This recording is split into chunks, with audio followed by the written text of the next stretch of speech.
junkies and it's methadone, right? Not quite the same thing.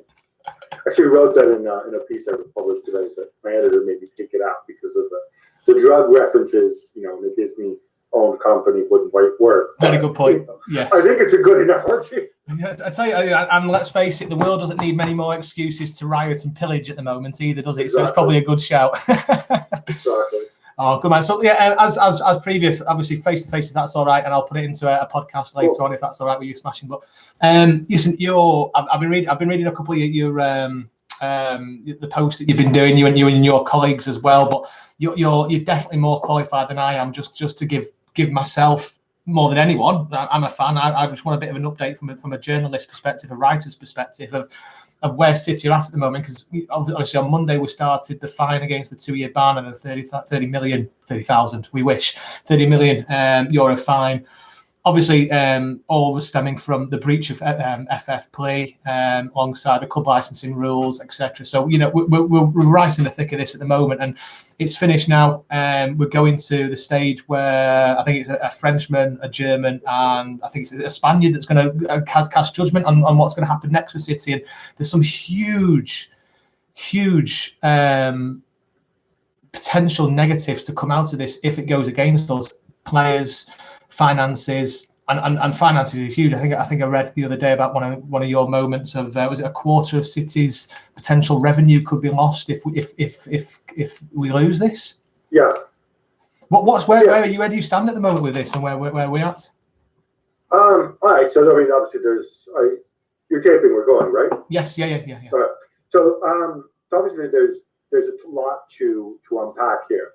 I think in terms of the last question you asked, the potential damage to City financially, you can pretty much work it out in terms of City would lose home dates in the Champions League, which I know Champions League matches aren't always that big deal to some City fans, but that's still lost revenue. Obviously, you lose both the prize money and the distribution money because, as you probably know, clubs get money for participating in the Champions League based on the size of their domestic TV contract, and obviously the UK one is huge, so City would get a share of that proportionally, and then obviously they would get prize money based on how far they go. You would have the fine itself, and I also think, some often sponsors tie in their sponsorship deals with whether the club is or isn't in Champions League or in this competition or that, because it gives them more exposure. I don't know what the deal is with City sponsors, and whether some might ask for money back if City aren't in the Champions League. But I think if you look at where City have advanced, where you'd expect them to advance, I put that figure at round about, certainly well in excess of 120, 130 million pounds, which I think would be roundabout or potentially close to a quarter of City's revenues. Could be a little bit more. I think City's revenues, well, you know better than me, but I think obviously they'll be impacted by COVID as well, like everybody else. But I would assume next season, they would be looking, assuming they make some losses because of COVID, they would be less than this year, but might be in the 500 million range, something like that. Yeah, it's not going to be a great financial year all around, is it really? No, I think it's hugely significant. And if you look at it from the perspective, and if it's a punishment, and it is one of the most serious punishments that you can be given, right? You want to give a hefty punishment. This is a hefty punishment, and so I think, look, we can get into the merits of the case if you want, but I think whatever happens, I think people need to understand that this is the sternest punishment, realistically, that could be inflicted on City if they are found guilty. And it does hurt City. It doesn't matter how much money Sheikh Mansour has, because it doesn't translate into, in terms of financial fair play, it is a freestanding club. So this is a serious punishment. Do you know any more than we do about people that have spoken on behalf of City or given evidence to help City in any way? I heard somewhere that Wenger might have had a word in favour of us at some point, but do you know if anyone else has got involved or called, for that matter? I don't. I'd be surprised if Wenger was involved.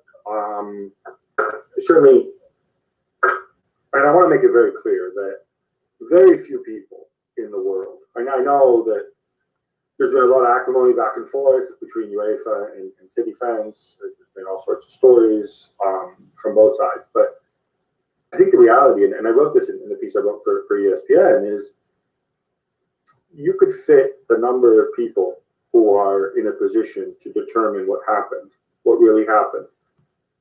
You could fit them in a small room, right? Because to decide what happened, you need to know on the City end, you need to know all the arrangements that were made. You need to know all the context of the emails.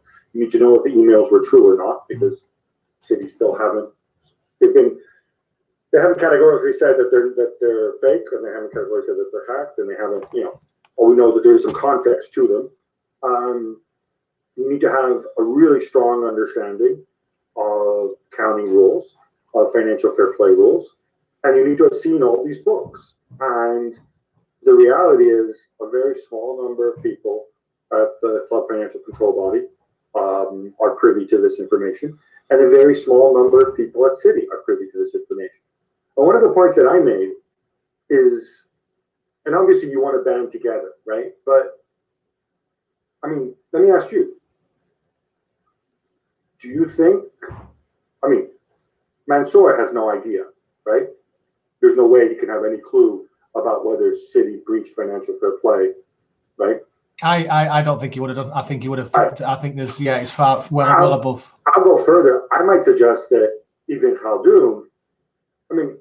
People forget this. Khaldoon is the chairman of Manchester City, but he's also the executive chairman, which means he has day-to-day involvement of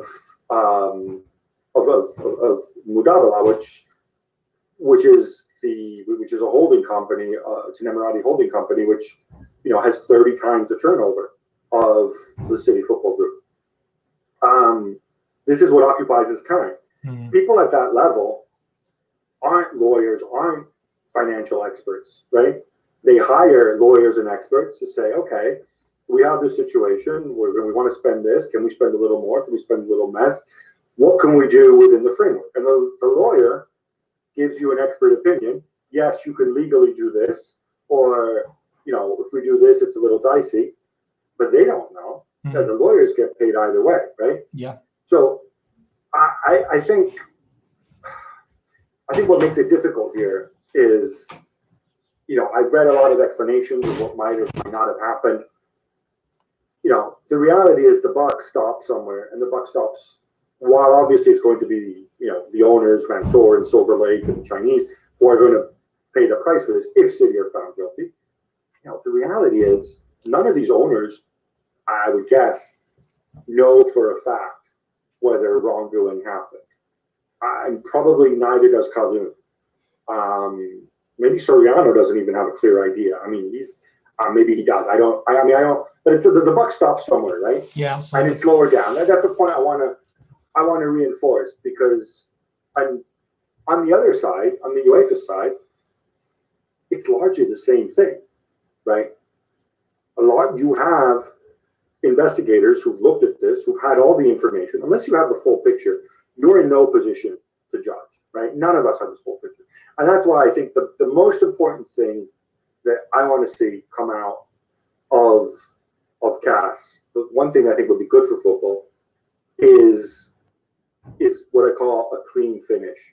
In other words, either City are irrefutably found to have breached the rules with a very clear explanation of how it happened, or UEFA are irrefutably found to have driven home a spurious case. What I don't want to see happen as a neutral is either City get off on a technicality or City are punished on a technicality. And there's a real risk of that based on what we know. Because if the outcome of this case is decided by technicality, all the acrimony, all the poison, all the mistrust is still going to be there. And I don't think that's the way it should be. If people working for Sheikh Mansour and working for the club did something that they were not supposed to do and effectively misrepresented things to their owners, and it cost the club as a neutral, I wouldn't have a problem with it. I mean, I don't know how you feel about it, but yeah, who knows? It's a tough one, because I look at this from the point of view as I agree with most of the things you said there. If someone has authorised this, if we have done something wrong, we deserve to get punished. But let's face it, but City have come back and we've been so strong in our denial of this, and it's funny, isn't it? Because there's obviously clearly no love lost between City and UEFA from the board side or even the fan side. So that's obvious on a day-to-day basis. But my real worry, like you mentioned, is if Cass almost sort of fudged the answer and nobody really understands. If we come back and we get against us, I mean, it's negative against City and we lose. My worst case scenario is that we get to a stage where we don't really understand the answer. It's not going to be a black or white answer for me. I can't see this being black or white. This is going to run and run and run and run. I don't think this will stop with Cass, personally. I'll tell you what, if it's not black and white, if there is no black and white resolution to this, then one thing UEFA need to do is to go back and look at the rules, because these rules weren't designed to have, a good set of rules doesn't allow for loopholes, doesn't allow for technicalities, right? I mean, a good set of rules that works is there and people can understand it. Yeah. And that's why if City get punished on a technicality, or if City get let off on a technicality, I think it's going to be very, very bad for football. And I think it's going to, I think at the very least, I mean, UEFA are going to review the financial fair play rules anyway. But I think, it's going to be further evidence that these rules, or maybe the investigatory process, didn't do its job the way it should have, if they get off on a technicality. If that happens and that technicality goes through, or it's seen clearly that we were never in the wrong, do you think City have got any case to pursue legal action against UEFA for damages, for loss of face, as it were be? Wow, right. That's a question for a lawyer. I'll make a quick phone call. And what I've learned from lawyers is that lawyers will generally, they get paid either way, right? So they'll generally tell you what you want to hear. I think that's kind of been an ongoing problem with this thing. I mean, the original 2014 settlement, I think City would have to prove that, you'd have to show that it cost them in terms of reputation, in terms of ability to attract sponsors. I don't know if that's the case. They would have to show material damage, right? You should have said, well, we would have had this much in sponsorship if not for you, putting us through this process and opening proceedings against us in bad faith. And they would have to show that the CFCB operated in bad faith. I think that would be difficult to do. It's difficult to do both things. I mean, City haven't been wanting for sponsorship, as we know. So I think it would be hard, and I think it would be hard with the 2014 case. Ultimately, that was settled, and I'm assuming. And again, I'm not a lawyer here, but when you settle something, I think it's not impossible, but I think it's difficult to then go back on it and reopen it unless one side was misrepresenting things. So, I mean, you have to look at the terms of the settlement and whatnot in detail, and that's way above my pay grade. No, absolutely. A lot of people's pay grades as well, like you say. So we're expecting a decision in July, aren't we? Obviously, with the Premier League season kicking off again, if it goes against City, the Champions League spot would go to 5th spot, I would assume. Yes, it does. Yeah.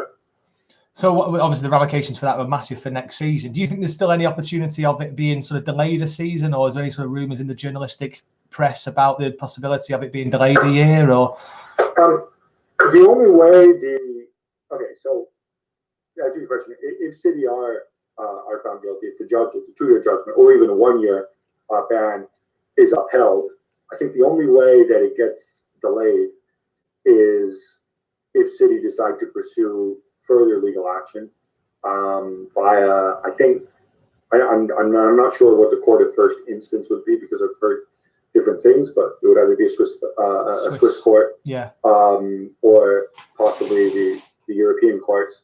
I think it would be a Swiss court.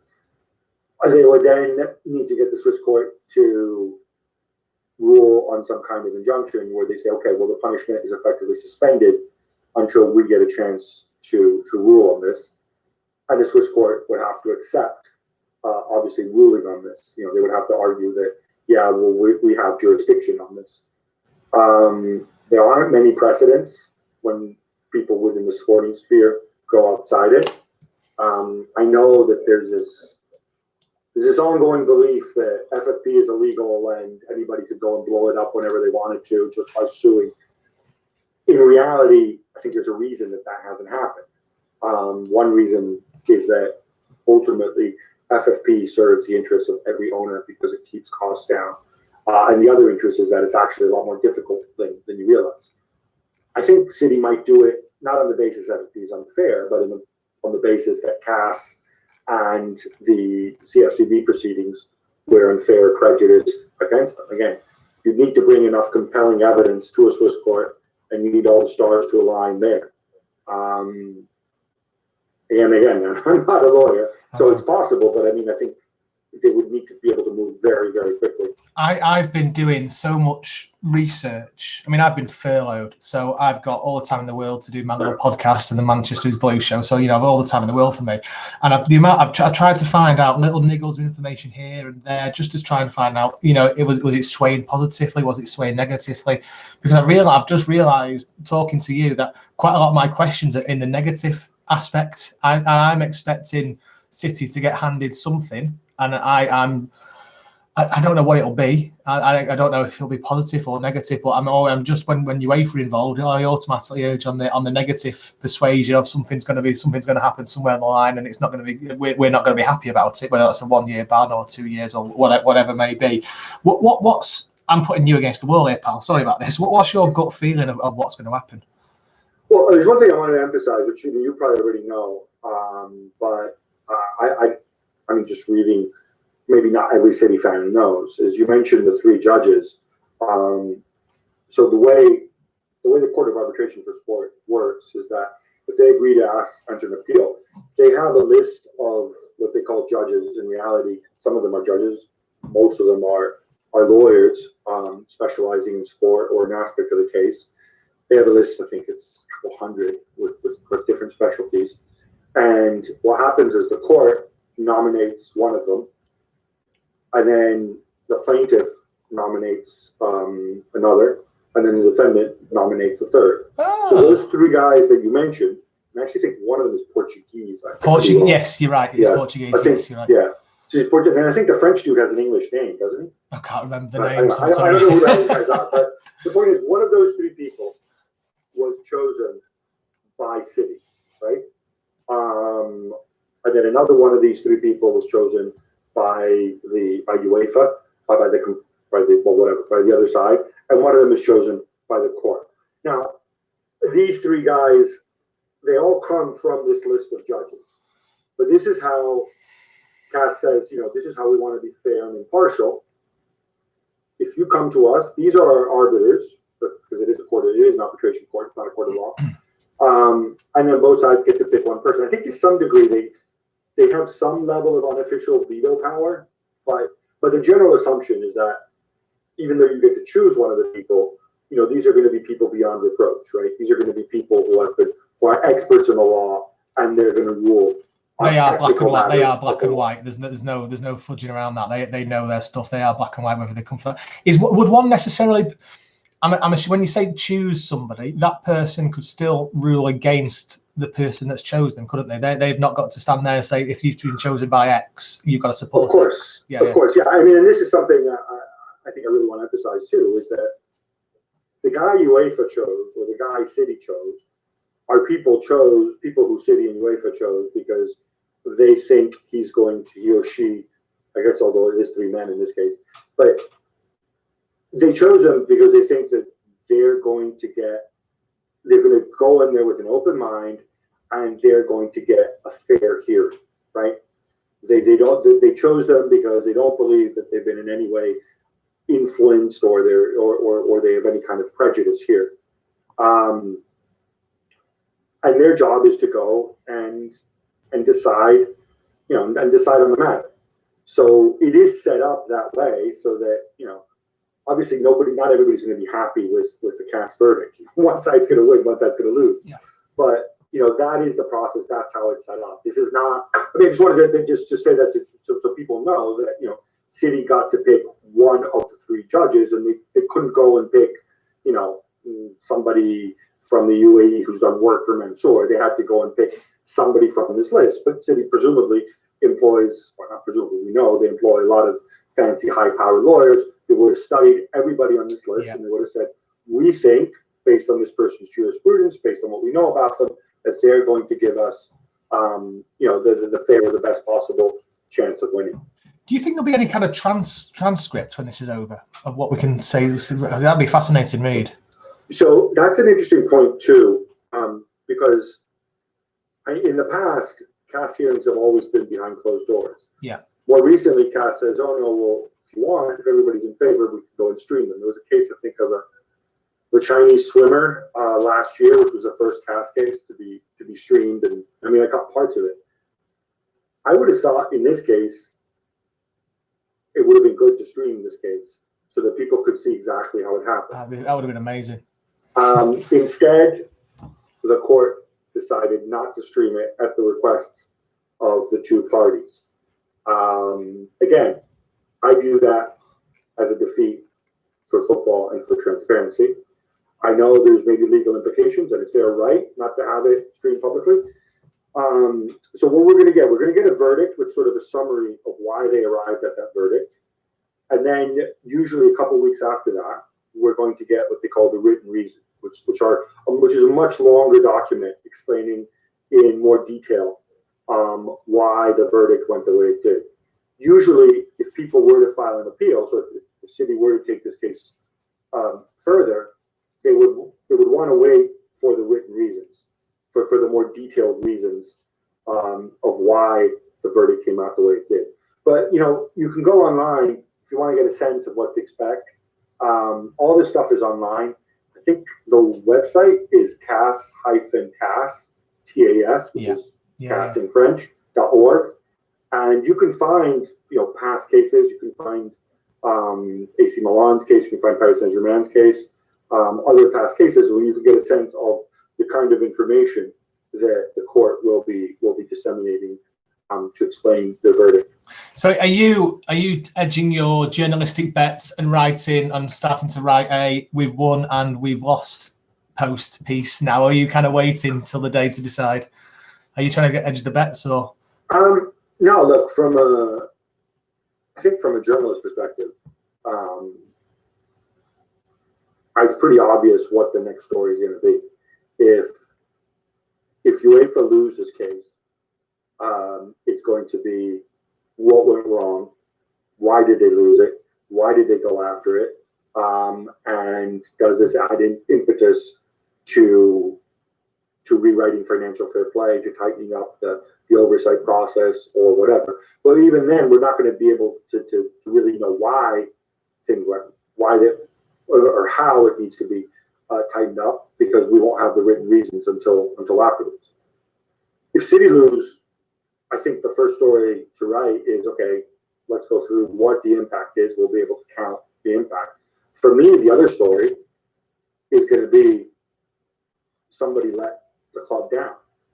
Somebody told the club that it was right to go and operate a certain way between 2012 and 2016. Somebody told the club that, we're going to win, and that we should be very aggressive and say we have irrefutable evidence. And that somebody, like I said, that somebody isn't Mansour. It's not Silver Lake. It's not CMC. It's probably not even Khaldoon. It's people below him who are experts in the law and experts in accounting and experts in financial fair play, and said, we have a watertight case. Let's be very, very aggressive about this. But you know, if you look, and then you know, there's obviously a lot of broader narratives, right? But I think 75% of the club now is owned by Abu Dhabi, right? It always gets depicted as like, oh, look, it's the Emirati club. Well, you know, a quarter of the club is owned by Silver Lake, which is an American private equity group, and by two Chinese private equity groups. One of them with strong ties to the Chinese government, right? So these guys, if you think about it, look at it from their perspective, and this is one of the things I always find really interesting. Silver Lake arrived, I think, in November 2019, something like that. So, and they paid a lot of money for their chunk of city. I think it's close to $500 million US. They knew that the club was going to be less valuable if they were found guilty, and they knew there was a risk the club was going to be found guilty. So, I presume they would have gone and done some due diligence. They would have asked questions, right? When they bought into City Financial Group, City Football Group. Yeah, feels that way sometimes. Yes. Football these days. But they would have gone through it, and they would have said, "Hey, you know, lawyer this, lawyer that. What do we do? What happened? How can we assess our risk?" I assume the Chinese guys probably did the same thing. Maybe, you know, that was at the tail end in 2015. But these guys are just shareholders. They weren't a party to this. And they're going to want to know, were we somehow misled? Should we have done better due diligence? Should we have asked more questions? Should we have, do we trust the wrong people? Did Mansour trust the wrong people? I think these are all questions that are going to come up if City loses this case. And I think they're legitimate questions because, you know, we always forget, you know, this is not Abu Dhabi's club. This is not Pep's club. The club has been around for more than, what, 140 years? 1894. In the different iterations, right? Yeah.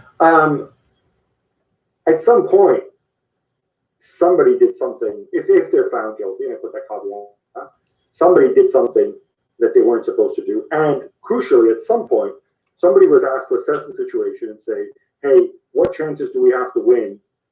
And if they end up losing, they got it wrong. And, you know, these are it's not City fans, it's not Mansour, it's these people who are employed by the club who made those huge decisions. And they will either be proven right or they will be proven wrong. Oh, crikey. You know, it's like an episode of Coronation Street, this, isn't it, with City? There's always something. It's typical City. There's always something to come on, and the next couple of weeks is going to be fantastic to see the start of football again, but there's going to be a bombshell at some point. My Twitter feed is going to erupt at some point in a good way or the bad way, and it's all starts over again. And then the next couple of weeks won't be about football; it'll be about City through the whole of football. But, you know, I think equally, City will lose a lot of money, and if they lose this case, and it's obviously going to affect them vis-a-vis financial fair play. It's also not going to be the apocalypse. I mean, I genuinely don't believe that.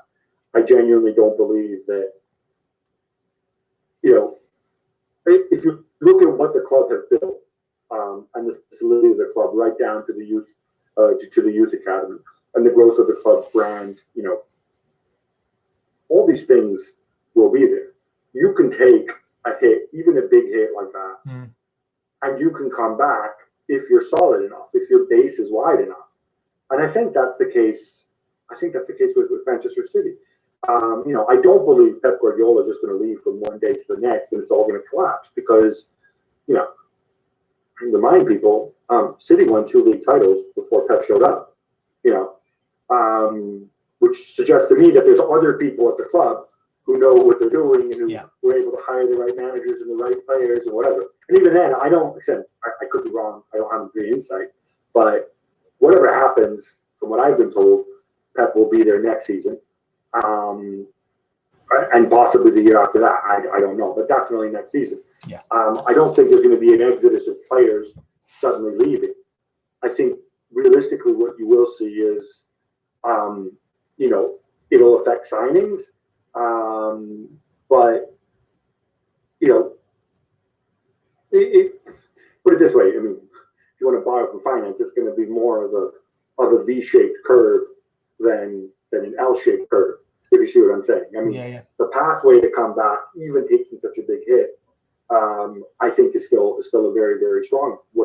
It might mean 1 or 2 sales or cutbacks elsewhere, but I don't think it's going to be an apocalyptic scenario, though it definitely will hurt. Yeah, I mean, that's undeniable. It's bonkers, isn't it? Because I look at it from a footballing terminology, a footballing world, and I'm not overly worried. And look at the prospects of losing players. If a player wants to leave us because of this, fair play, go on, handshake, goodbye, see you soon. If we can't sign any players because of the potential risk of them not playing the Champions League, other side of the coin is I've not seen enough of our youth players come through the ranks and start playing more. I'd love to see more of the youth and the reserve team come through and play. So there's definitely pluses and loads more pluses that I can see if the negative were to happen. I mean, if David Silva and Kevin De Bruyne were to disappear tomorrow, and then obviously David Silva's time is coming to an end, and I think De Bruyne said, gave that interview in Belgium, which was probably bought back, but he said, well, if it was a 1-year ban, fine. If it was a 2-year ban, I'd have to think about it. Kevin De Bruyne is how old now? He makes an enormous amount of money.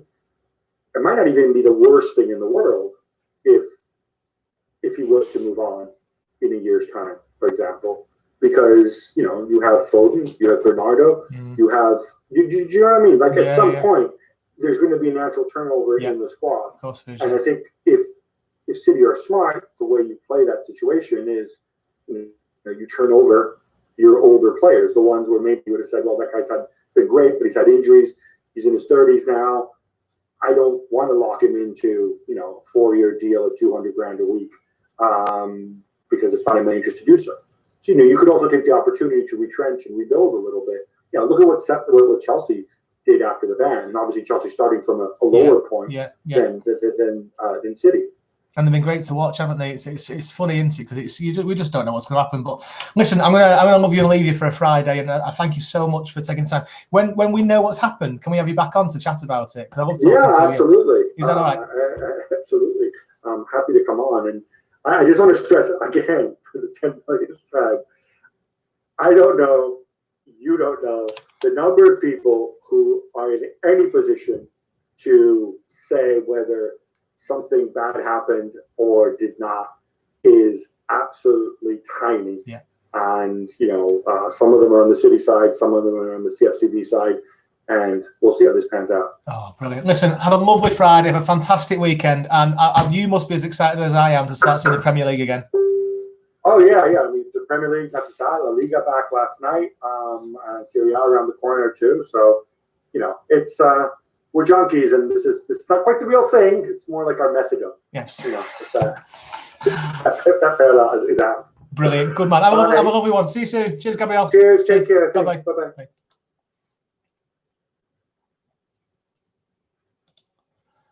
Fantastic. So for everybody watching on YouTube Live, Facebook Live, hope you enjoyed that. It was a little chat with Gabriele Marcotti, senior sports writer for ESPN.